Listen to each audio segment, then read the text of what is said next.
Hey, this is Carrie's Canary Quilts, and this is not going to be a very polished video. I am at my machine, I'm quilting, and I guess I wanted to bring you along, show you what I do. I'm just meandering today. This is a sew sampler quilt that my mom put together, and so I am now getting to quilting it. And I'm going to show you what threads I use, what batting I use, what machine I use, and I'm going to show you my sewing, or my quilting I should say, and I'm going to stop and talk about why I'm doing some of the things I'm doing. So if you're new to this, maybe you can, see how it gets done and maybe get inspired to do it yourself. Or sometimes it's just fun to watch other people quilt. So that's what this video is today, and I'll show you what it looks like when it gets bound. It's going to be really pretty. Oh, and I show you my imperfections also. So when you're doing a home quilting, you have two hands, a foot, and a brain going all at the same time, and sometimes it doesn't make for a good stitch regulator. So there are going to be imperfections. I don't have a problem with that. This is not a show quilt. This is going to be quilt in my house or in my mom's house or wherever it is, and it's going to be beautiful. So I just want to show you that there are imperfections with doing it at home and what they look like, and that it's okay. When I quilt, I concentrate so hard. Sometimes I clench my teeth, but I concentrate so hard that I'm not thinking of other things. It really kind of takes me away and lets me kind of release a little bit. So it's fun for me. I hope that it could be fun for you too. So yeah, let's get started. Here's the machine I'm using. It is a Janome 1600P Professional QC. It is a high-speed straight stitch machine. I bought this to make bags, but I also bought the quilting version of it so that I could do this. I love it. It works great for me. It's a lot less expensive than my other machine too, so that's another good reason to like it. I forgot to mention that I cleaned my machine out with a pipe cleaner. I just took everything out, went underneath the needle and down by the bobbin, cleaned it out, cleaned out up by the needle, and I replaced the needle so that I have a nice sharp needle to work with when I start quilting. Here are the threads I'm using today. I have a Mettler silk finish cotton. I got this in a sew sampler box. And then I'm using bottom line Superior Threads bottom line in silver on the bottom, and I ran out, but this is what it looks like. That is the dark version. So that's the threads I'm using to quilt today. The batting I have in here is a bamboo batting. I think I got it at Joann's. I was looking up batting and I found the bamboo, and they said that it drapes really well and that it's sustainable, which is nice. I like that. So I thought I'd give it a try. This is the biggest quilt I've ever used it on, and I found that it was very easy to maneuver my fabric. Some of the thicker battings can make it hard to really move your fabric around. So I really found this bamboo batting to work really well while I was quilting and maneuvering all this material around at once. So I would recommend it. So I'm over here. I've got all you have to do is put this plate in, and it comes above the feed dogs so that they don't move your quilt. I've got my quilting foot in. I've got the tension squared away from the last time I was quilting, and I am using a Mettler thread for top stitching that's kind of an off-white color, and bottom line Superior Threads, the bottom line threads in the bottom, that's kind of a silver color. That's what my back looks like. So I am just doing a big meander. This is a sew sampler quilt, and my mom put it together, and I'm just going to do a big meander for this. So I'm not doing anything special, but I wanted to show you my machine, how it works, and what it looks like for me to quilt it. And then what I do is I come off the quilt over here, and then I just do some of my own meandering and see what it looks like.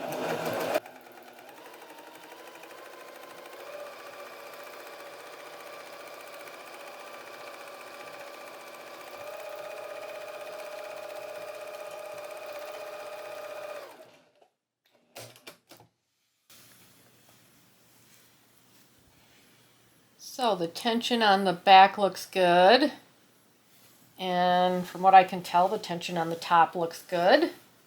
So I'm just going to head right in here and start quilting this. So it's when you're doing a home machine quilt, you're going to be stopping and starting a lot because you got to move your fabrics, and this is a pretty big quilt.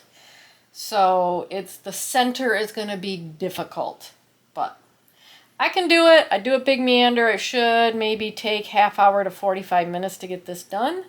I've got these quilting gloves. I might need to get new ones because they are starting to not fit my hands real well. And they've got these sticky balls on them so that you can hold your quilt and move it around like that. Otherwise, your hands would actually slip on this. So, it's always hard to get started, but once you get started, you just start going. So, here we go.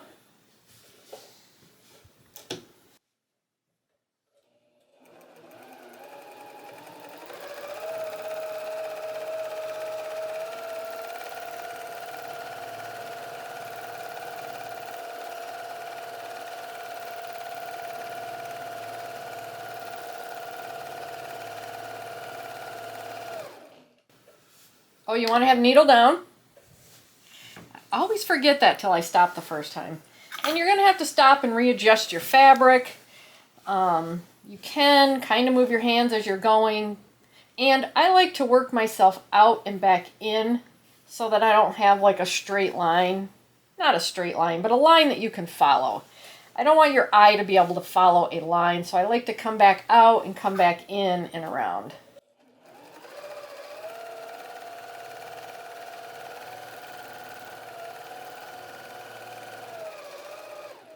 The other thing with quilting this is you got to practice with the speed.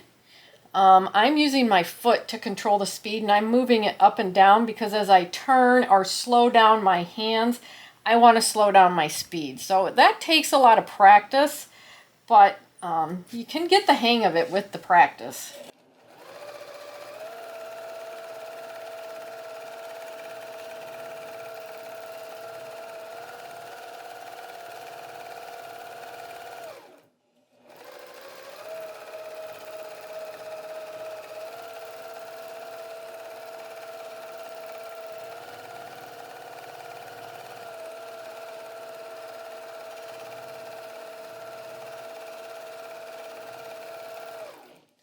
You can see that I'm only picking one hand up at a time and trying to work my fabrics around like that, but it is, when you have a big quilt, it just gets heavy to push this around, so you got to just stop and adjust everything. So I guess I'm kind of working this way along the edge of the quilt. I don't need to. I could come back and come back down if I wanted to. So it's just how you're comfortable moving the quilt around.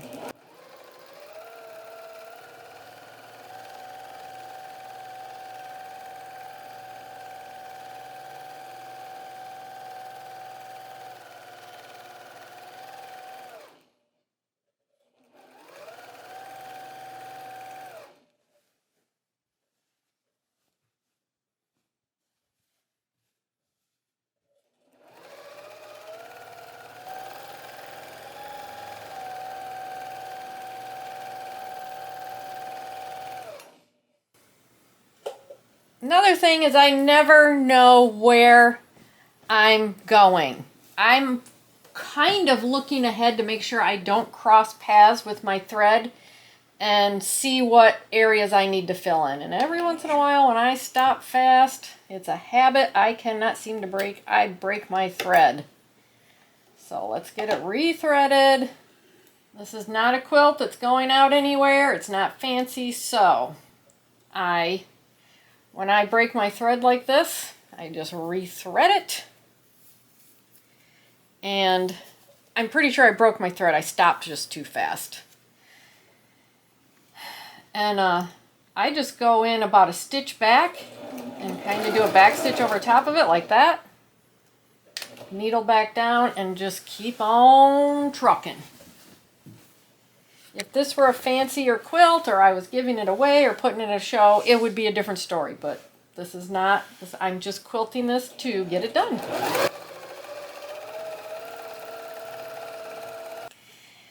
I don't usually go off my quilt. I try to stay within the 1/4 inch binding when I'm getting to the edges, so just keep that in mind too.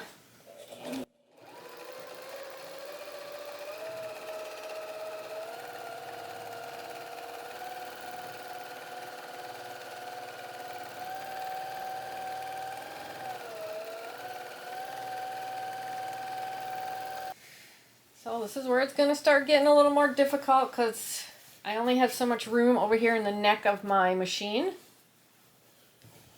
So it's going to take a little bit longer.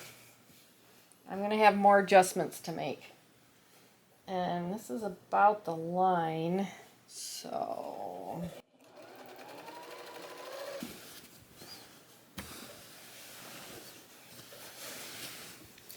Sometimes you just have to move your quilt just to see, just to get a better working area. Home quilting is just going to be that. You're just going to be moving your quilt all over to make it easier for you to maneuver.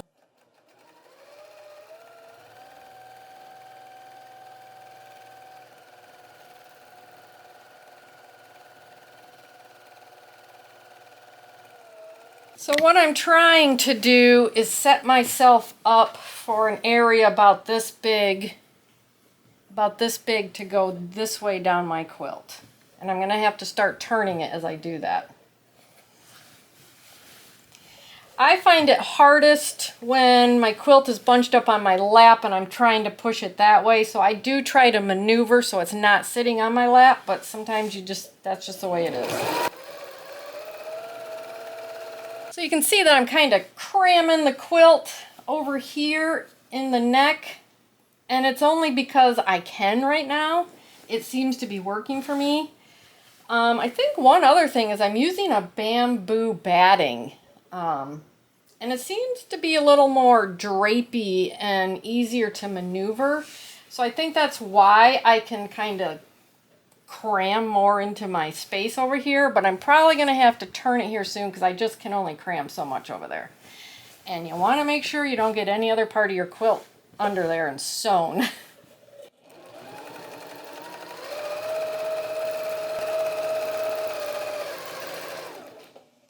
Okay, I think I've crammed enough in there. So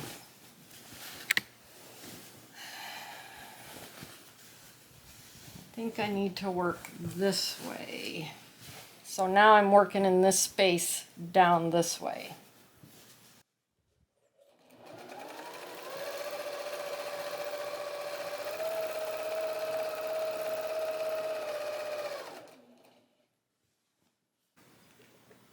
Okay, I've changed bobbins and I'm going to come back out here to the outside of the quilt and work it again to make sure everything's still good with the new bobbin.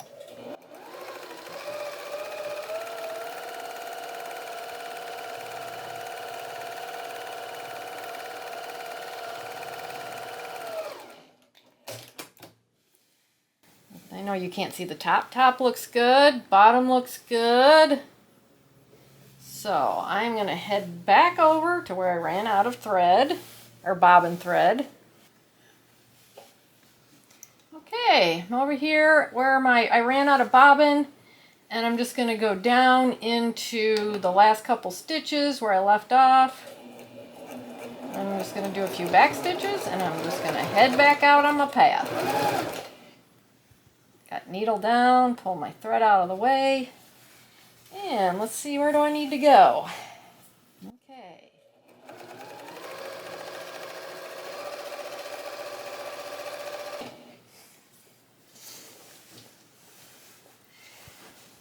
Okay, so pretty much done about 1/4 of this from about here on over.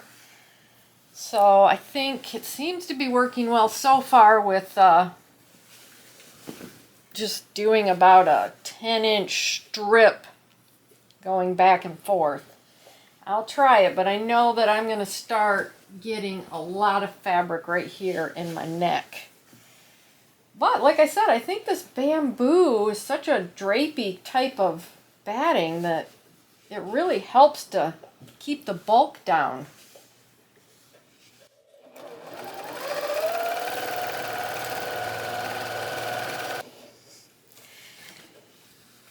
And let's turn this so I have less bulk on the edge here, before we have to turn the other way.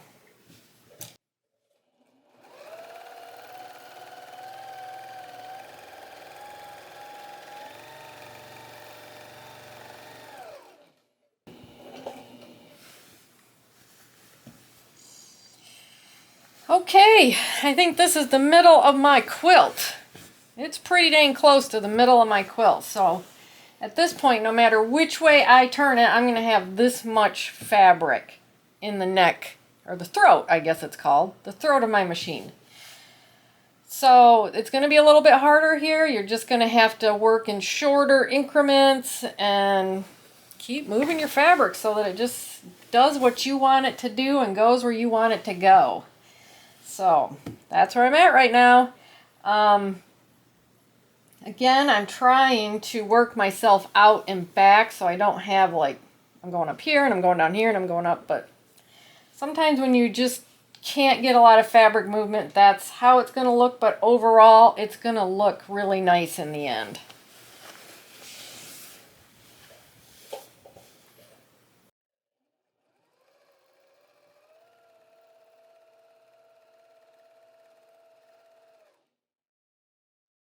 Okay. So as I go along and I'm quilting this, I'm figuring out how to stop and start a little better. It happens every time I quilt.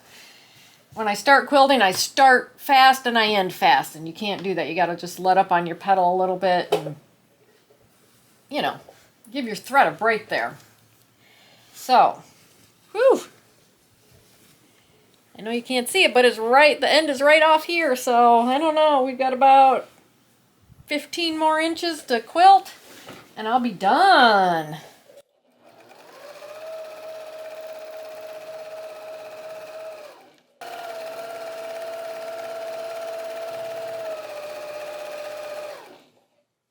Ooh, looks like I'm working myself back into this corner, so I might as well go with it.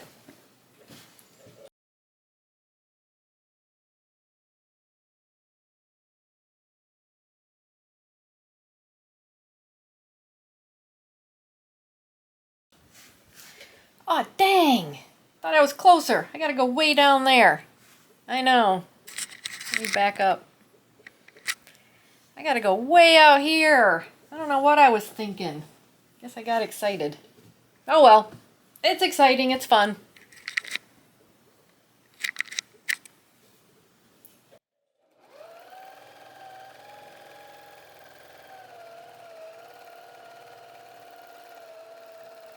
So at this point, I'm just coming in the home stretch and I'm trying to see where I haven't gone. So that's what I'm doing. Making sure my fabrics or my quilt is easily movable and just filling in the blank space now.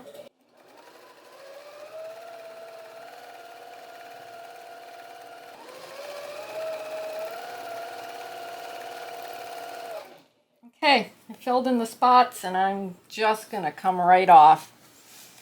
There may be people who won't do that, but I'm doing that. I'm just coming right off the edge of the quilt right here. Just do a little back stitch and I am calling it good. Woo! It's just, and meandering's fun. It's just like, you know, it takes me back to when I used to make trails in the snow up in Michigan when I was a kid. It's just like, where am I going to go today? You know, scooching your feet and you're just making all these trails in the backyard. That's kind of what it makes me think of. It makes me think of puzzle pieces too. So I think about those things and I don't think about how hectic life is and all the curveballs life throws at you. It just lets you do it. And you know what? There's a lot of imperfections in this, but when you scooch it and you look at it from a distance, you can't see them. Okay, I am going to show you my imperfections in this quilt. And it would be hard to see if you're if you're bundling up with this quilt somewhere or it's draped. It's just going to be hard to see. I'm not worried about it, but I just want to show you that you can have imperfections and have a beautiful quilt. So look what I did right here. I don't even know how I did that, but I came to a point and did a straight line. I don't know what happened. My hands, my fabric, my brain, my foot just weren't all working together. So that happened. Sometimes when you get where you don't have a lot of fabric, it scoots really easily. So your threads, your stitching, I don't know if you can see here, but my stitching just isn't very even. And you've got to be careful when you're whipping around a corner. You can whip really fast like that, and then your stitches get really big. I have them right there where they got really big right there. So, I mean, it's hard to see from a distance. So, these are just things that are going to happen when you're quilting. It's not bad things. So, if you're scared to try it, don't be. Look, I got another little point there. Looks like a little heart. That's what I'm going to say. It looks like a little heart. I have a heart. So, again, stitches are just a little uneven, but you know, you got 2 hands, a foot, and a brain trying to do all of this at the same time, and it doesn't make for a very good stitch regulator sometimes. So, this is a home quilt, remember? Imperfections are okay. Right here. I didn't do a real good job of going around a corner right there. But there you go. Those are some of the imperfections. And there may be professional quilters out there looking at this going, there's a lot of imperfections. But you know what? I don't really care. It's my quilt. My mom made it. I like it. I think it looks great quilted. And, let me bring you back. I'm going to be happy with it in the end. So I hope I motivated you. I hope I inspired you to try it and know that no matter what it looks like, it's going to be beautiful. Anyway, there you go. My meandering little quilt story. So thank you so much for watching. I had a lot of fun doing this. I'll show you what it looks like in the end. And I'll see you in the next video. Bye. This is what the back of my quilt looks like with the silver bottom line thread. It's really pretty thread, and it's very thin and very strong, and you can see that it does blend well with the dark background, so it looks nice. I like it. There's the quilt laid out on my table so you can see the size of it compared to my machine. And you tell me from looking back here where all those imperfections are. So, happy quilting, everyone!